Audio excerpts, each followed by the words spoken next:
Hey, I want to just give you a little introduction to how things are going to go in this class, learning virtually. And as we go, if we hit some hurdles, then we will just traipse over them and move on.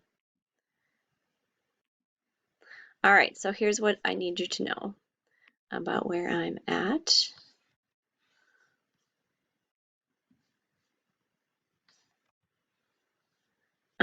Sorry, that's cut off. I'm working on it. I wish that spring break would have been what we originally planned. I was going to go down to Arizona to visit my parents, and that got canceled. I wish we were together. I like my couch, but it's a lot easier to teach when we're together. I am enjoying not getting up at 4:45. I'll tell you that. Doing my best to help you learn, and I want you to be engaged and do really well. I want to hear from you every day on attendance or email. You have to do your attendance every day in Google Classroom. I hope nobody in your family gets sick, and I love teenagers, so you keep me energized. Happy to be working with you. So here's a plan for daily HSB. Most days, oops, now I'm on record. Hold on. There we go. I'm going to introduce the project, and most days on Classroom, there'll be a screencast or slideshow that I make. And as you can tell, I'm just starting this. There'll be a reading material called a LAP, which used to stand for Learning Activity Packet, but it stands for something else now. So it's some reading. Um, There'll be a slideshow from HSB, and it has more detail than the one that I create, and then there'll be a post test on Canvas.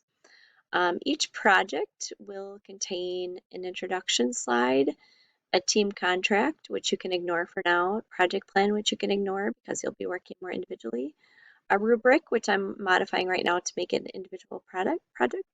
Some examples, but all of the examples are based on teams versus individual work. And then there's a link right here for resources. It includes all of this stuff, and then resources for every project, and then resources for the final exam. So this spreadsheet that you see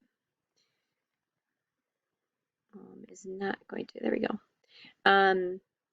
As you can see, has the team stuff. There's an example, there's rubrics. We'll skip the team part, and then it has things for you to do. This first project is lengthy. And actually, to be honest, we could take the whole term just doing this first project. We won't, but I'm just going to have you explore some of this information. So it looks like overwhelming, but don't worry, we're just going to take it one day at a time. And I just like to have all your resources in one place. So don't freak out about that. We'll go through it one day at a time. So you'll have that resource available for you. Here's an example of what a post might look on Google Classroom. So I'll have the project that we're working on, and then this little number is something that HSB puts together. MK stands for Marketing 004. There'll be instructions for you to look at the slides, which are right here, to read the LAP, which is right here. Sometimes it's called student reading, and then also the slideshow that I put together, which is what we'll be screencasting. These are homemade and abbreviated from HSB, so they'll be just a little bit shorter. The post on Classroom will also have 10 points for completing each post test.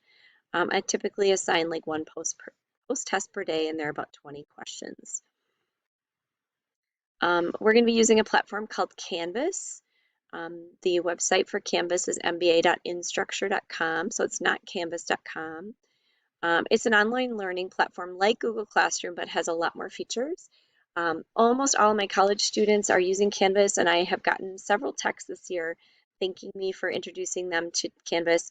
I had nothing to do with that. HSB uses Canvas, so it's used all over the country, and it's a little overwhelming, I'll be honest with you right away. HSB sets up Canvas, I don't, so they give you all the resources you need and then some. So I'll make it more manageable for you. There's a lot more information than you'll ever need on it, but at least you'll have resources. It's not the same Canvas platform that you use for online help, but it looks really similar. Please use a different password if you've used Canvas for another class in the past. You'll get an invitation in your email from MBA. You might have to check your spam if you don't see it, Once you've accepted the invitation, you're going to log in with your school email and then bookmark the site. Bookmark is usually up here in a star. Breathe. When you see all the content, I promise I'll make it more manageable there. Once you're in Canvas, you'll see this whole toolbar to navigate. You're really mostly going to use assignments and quizzes. That's about it. HSB loads every assignment available in Google Classroom, and we aren't going to use all of them, so you'll be able to decipher. Each project has a ton of information to learn the content.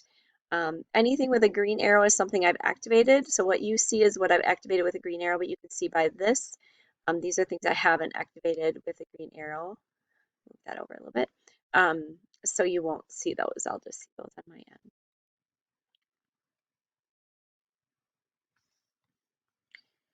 And please hold. There we go. Every section in Canvas, and then you'll see it on Google Classroom, has a title with a 2-letter abbreviation and then a number. I have no idea where the numbers come from. And then it will have a title to it. And oops, all of those letters, codes, have to do with the type of information you're learning. So most of the final is on economics, so there'll be a ton of EC, not so much business law, and then a little bit of all of this will be learned throughout the term. So you will see those as well.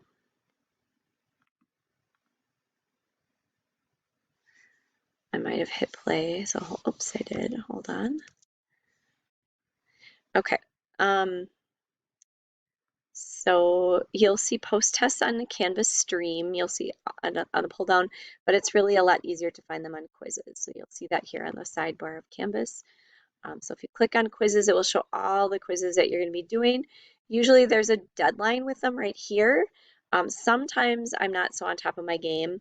I try to sync them, but sometimes I miss something. So look at Google Classroom for deadlines for quizzes. All the post tests are from the lap reading, which is posted on Classroom. If you are consistently getting scores below 70, you need to read the laps more thoroughly or print and highlight. So before you left for this break, I did email you to come pick up the first lap. I'm so happy like 5 of you did. Way to go. That will help you just kind of with this first one so you can look at what a lap is. On the post test, 100 out of 100 is 10 out of 10 in Skyward or 100%.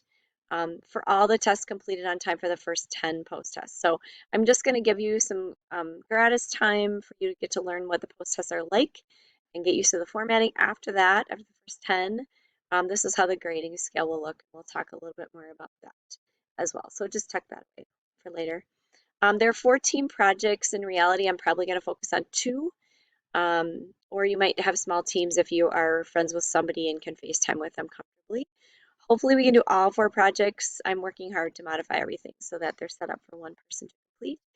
There is a final exam. It's 100 points. It's a national exam like the AP test that allows you to get a national certification if you pass with a 70 or above. The reality is I just tried to give it with my term 3 students with parent proctors and it didn't go very well. So I don't know giving the final exam if we don't come back to school. You should still study when you have free time throughout the term. I'll probably do it in a different way, just so that you have something that's reality. And smile. We're going to get through this together. And if you feel overwhelmed right now, just don't. We're going to take it one day at a time. And I promise you that I will work with you. And I've already done a lot of Google Hangouts. It's only been 3 days of school. So we'll work together and I'll see you soon. Have a great day.